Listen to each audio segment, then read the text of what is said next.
The Pacific Coast is a great place for bird watching, so here with fun facts about some of the feathered friends you might see at the beach right now, we welcome back photographer and author of Let's Explore the Beach, Karen DeWitz. It's great to see you. It's great to be back. Thanks for having me. How fun to talk about birds. Always. And you know, my first book, it was actually called Look at That Bird, and it's very similar to this one, but all about kind of the local birds. Perfect. There you go. There are so many varieties of things that we can see right in our backyard this season. Let's start with something very popular, the puffins. They're so cute. Absolutely. Okay, so out at the coast, it's kind of coming to a close. Yeah. But one of the most popular coastal birds that we have, and one of the most famous ones, is our tufted puffin. He's got that kind of slick back hair situation with his two tufts on either side of his head. What's cool about these guys is they do migrate out, but instead of migrating north or south, they go straight out to the ocean. Cool. They have their babies here though, and it's one of the only places in the United States where you can see puffins from the shore, and it's at Haystack Rock. That's really special. And there's so much great wildlife, sea life to see in that It's area amazing. too. Oh my gosh, okay. Peeps. Peeps. Talk about cuteness. The yellow marshmallow. No, I'm just kidding.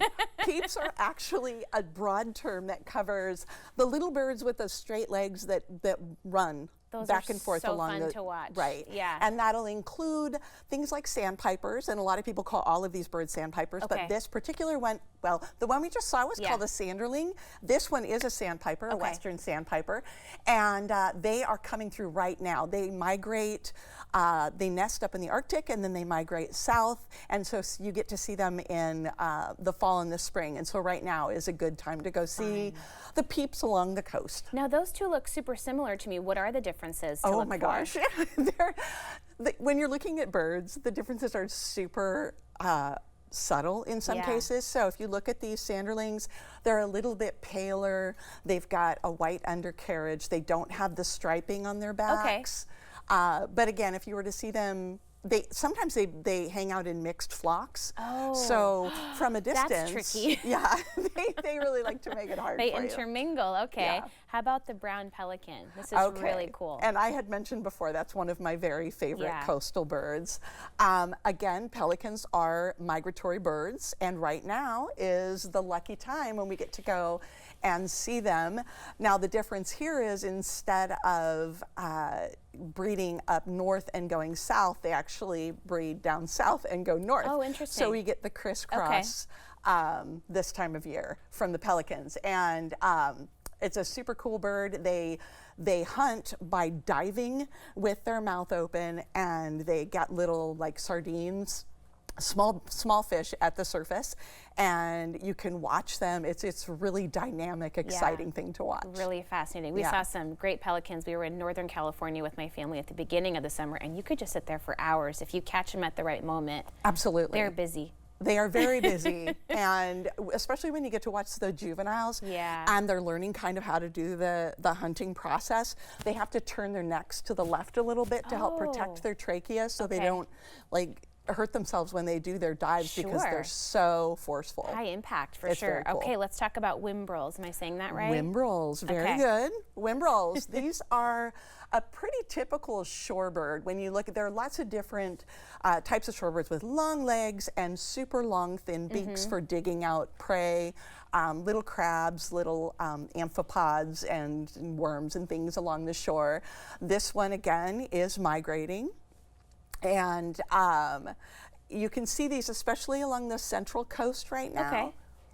Those are really beautiful. They're very pretty. Okay, let's talk about cormorants. Cormorants are, now we have cormorants that live in this area all the time. Oh, okay. We have 3 different species that live right along the coast. There are some that also live inland on any body of water. If you're near the Columbia River or the Willamette River, you're going to see some cormorants.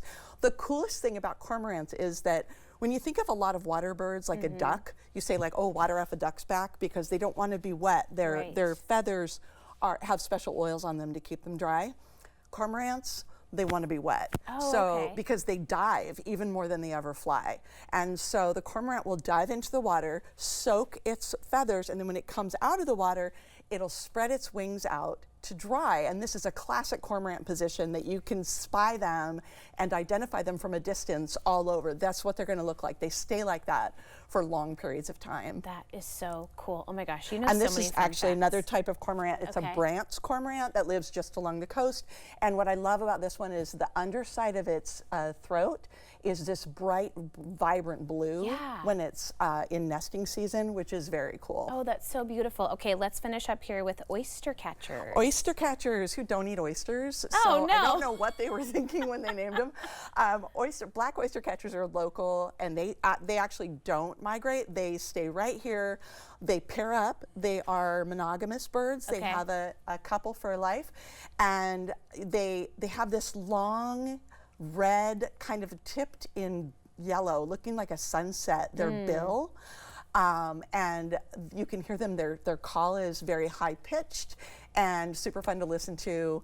And again, if you see one, the other one will be somewhere Okay. around. So is that a myth about, people always say penguins are one of the only animals that has a mate for life? Lots and lots of Okay. different, especially in birds. They don't all, but there are definitely a lot of the corvids, like crows and ravens and things, will pair up.